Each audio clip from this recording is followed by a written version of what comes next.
Registration number RB23. Call sign Raven. Authentication complete. Removing MIA status. Restoring access privileges. This is Allmind, the mercenary support system. Welcome back, Raven.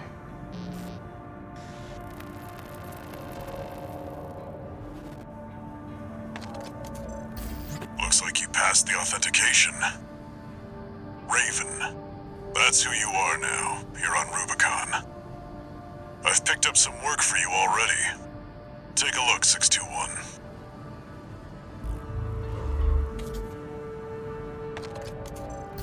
This notification follows restoral of access privileges.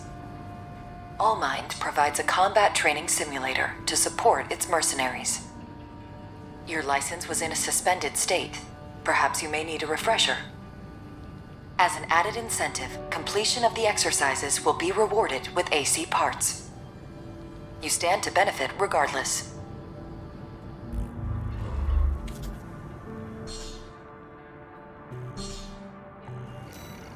Alright, first things first, let's get a better paint job on our boy here. First things first, all units. I prefer material 12 on basically everything.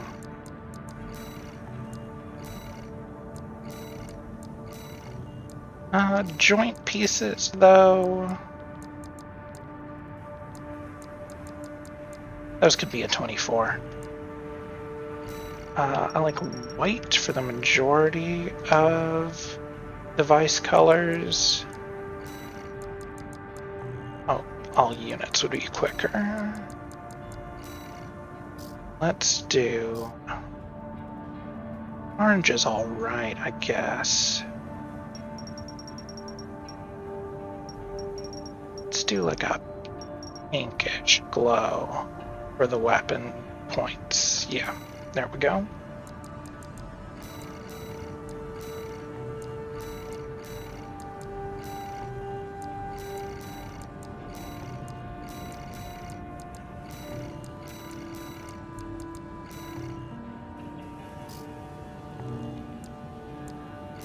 All right, for our color scheme, let's get rid of this weathering a little bit.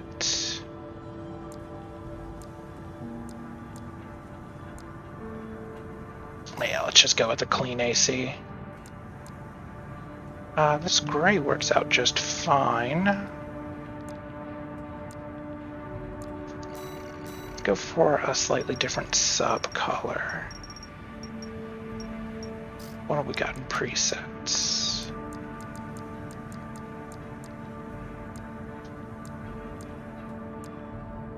Maybe a dark green. That looks alright. Support. Support can remain black. It's a good black. Optional colors. For whatever reason, I always tend to gravitate toward oranges for the optional colors. Oh, that's a good orange. Well, let's save that orange, actually. Yeah, there we go. Oh no! There we go. Is there anything in particular that I want to change too terribly much? Not really.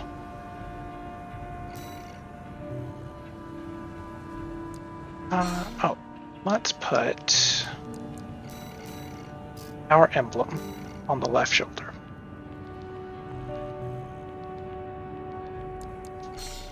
And we'll go ahead and save this design. We'll just save it as loader 4. That's the default AC name. We can actually change the AC's name. Just get rid of all that all caps. That carry over. It does not. Well, we can do it twice. There we go. Alright. The training missions will teach you... The training missions in this game are really good. They'll teach you a lot of the basics of the game. And they give you a wide variety of ACs to use.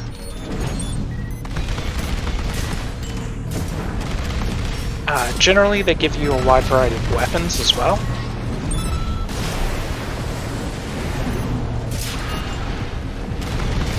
So you can try out things you don't otherwise have, you might not otherwise use.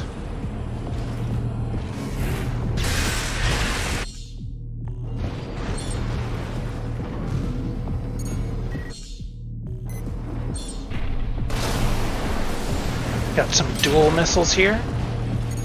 Not really being used for their purpose, but you know. Dual missiles are primarily used to cut off enemy evasion.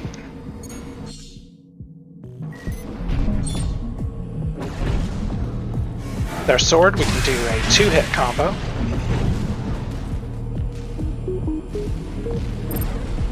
We can also do a charge attack.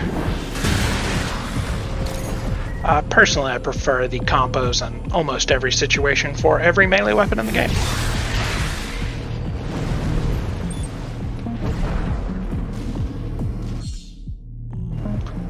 Here's a vital mechanic. Scanning. Tell there's a guy back here. Scanning doesn't come up super frequently, but it's very useful when it does.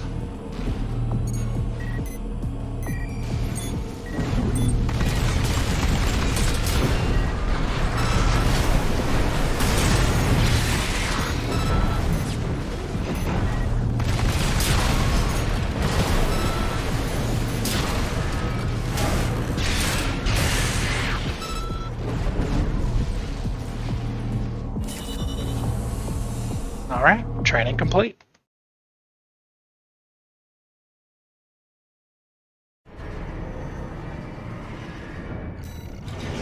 Every training mission will give us some parts. Generally, they're parts you get to use in that mission. The Ludlows are a pretty decent machine gun, if you like machine guns. I'm not generally a fan of the Ludlow, or any of the auto-fire weapons. The auto-fire weapons in previous Armored Cores tended to be a first-order optimal solution to a lot of fights, just because of high ammunition counts, and reliable damage in most situations. So long as you could stay alive, you could win basically any fight with a machine gun, which is just maybe the most boring way to play any Armored Core game. So I deliberately tried to avoid using them in Armored Core 6. They do have some uses, though. There are situations in which machine gun can be very valuable. Particularly the Ludlow, because it's the lightest machine gun in the game. Alright. Let's do some missions. We've got 2 missions here. Destroy artillery installations and Grid 135 cleanup. In prior Armored Core games, sometimes missions would just disappear out of your list, or sometimes you didn't need to do some of them because of that. This game always makes it explicit when a mission is going to conclude a chapter, or when you have like 2 mutually exclusive missions. The game's always really good about telling you those things. Otherwise, you have to do all of them.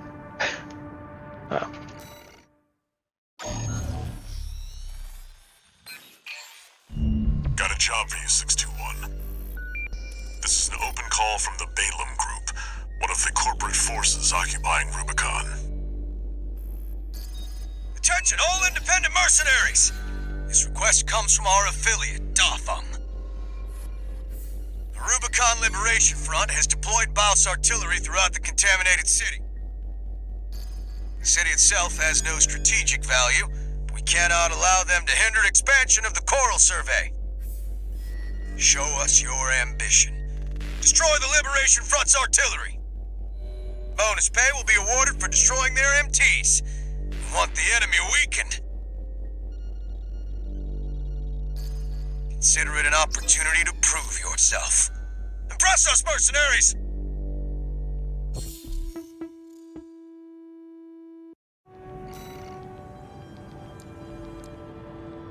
Alright, here's our mission briefing.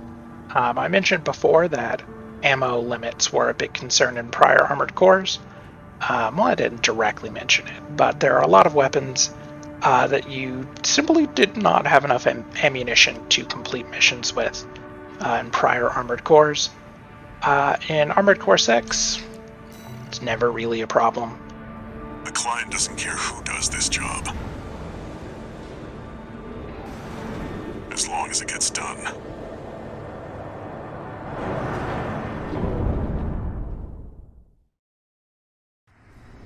Main system activating combat mode. Commence mission. Destroy all of the Rubicon Liberation Front's artillery placements.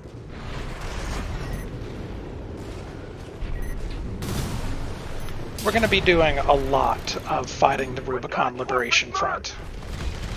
They're all to us already. Sneaky bastard. Always feels bad to fight a Liberation Front. Anytime you're doing that, you're probably on the wrong side. There. That's one of the artillery placements. The front is protected with armor plating. Attack it from behind. I mean, that's a Destroy that AC! that's a really narrow view of politics. We can do this.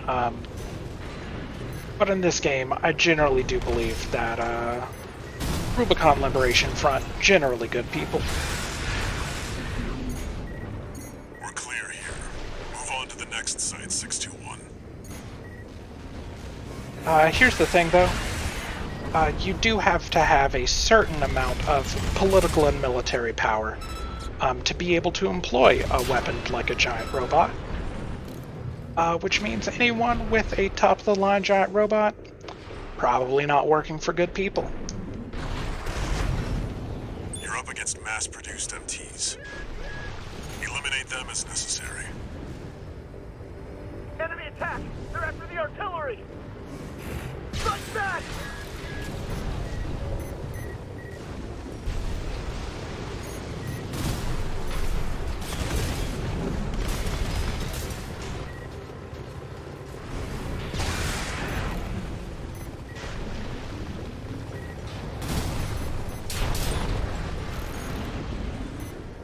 Head to the final site. Keep up the good work.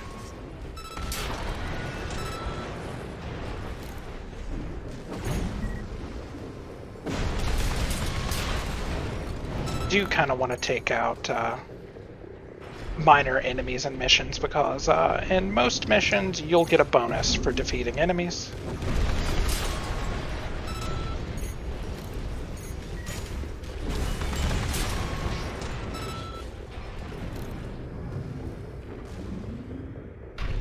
Alright, let's see.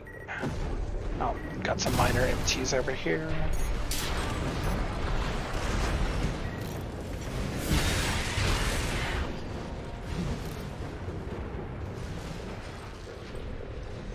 Our AC is actually There! That corporate dog! quite bad Don't give them at the another moment. inch! We have to defend the artillery! There's nothing wrong with our equipment, really. It's just lighter weight than I would prefer to have.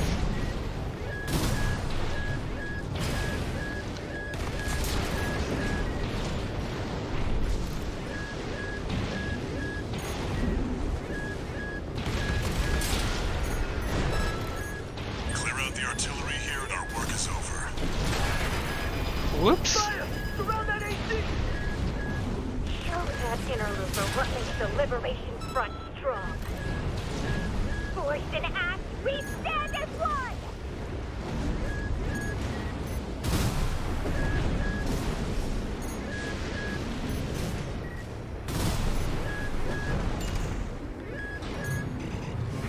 That beeping noise you're hearing sometimes is one of the most important indicators in the game.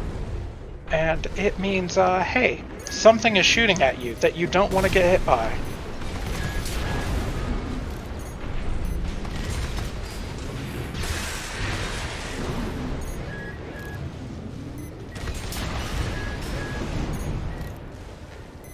Armored Core is not Dark Souls. So you're just kind of gonna take damage sometimes. And that little beep is the way the game lets you know, hey, don't get hit by this one. 50%. You can get hit by other stuff, but not this one.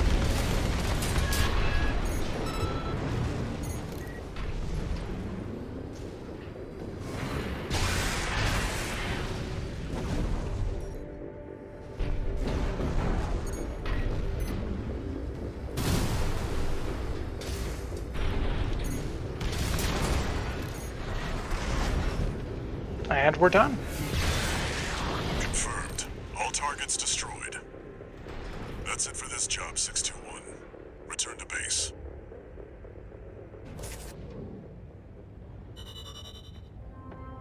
Fun fact, you can actually see the battle damage to your AC physically on the AC as you go through missions.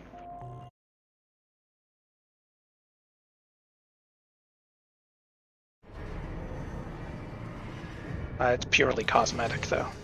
One new message.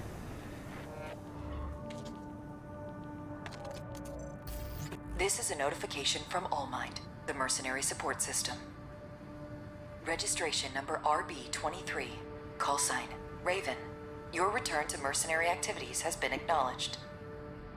Restoring access to the parts shop. Yay, we can buy stuff.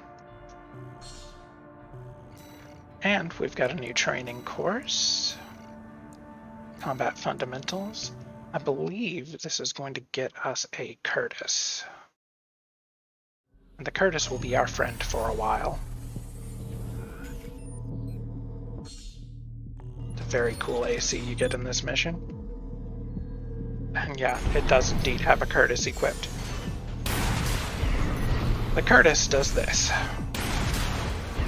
It's a lot like our starting rifle, but you can charge it to do a more powerful attack that locks you in place.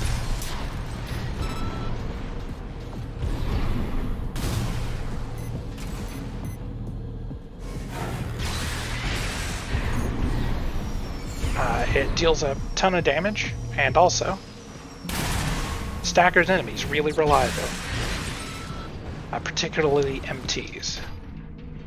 Charge attacks do overheat your weapon though, so you can't do too many of them in a row. The tutorial there was telling us about cumulative strain. Different damage types deal different amounts of strain damage, and that damage lasts for different amounts of time based on the damage type.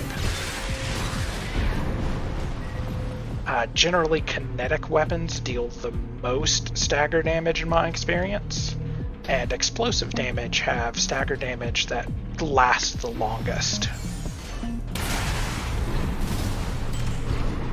You can see there that the Curtis dealt a ton of stagger damage, but almost all of it went away very quickly.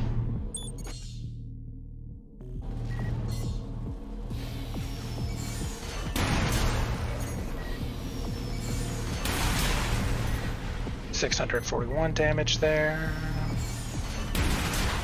Still 641.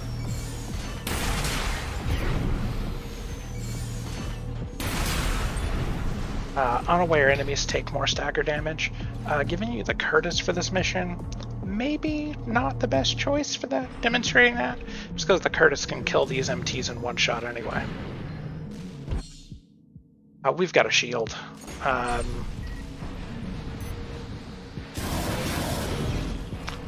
Using a shield reduces the stagger damage and regular damage you take.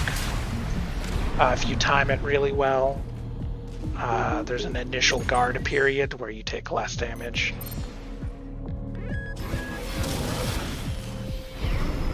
I hope you enjoyed. watching me use that shield a couple times, because it's the only time you're going to see me with one equipped. Dedicating a slot to a shield is just wasting a slot you could be using to kill things.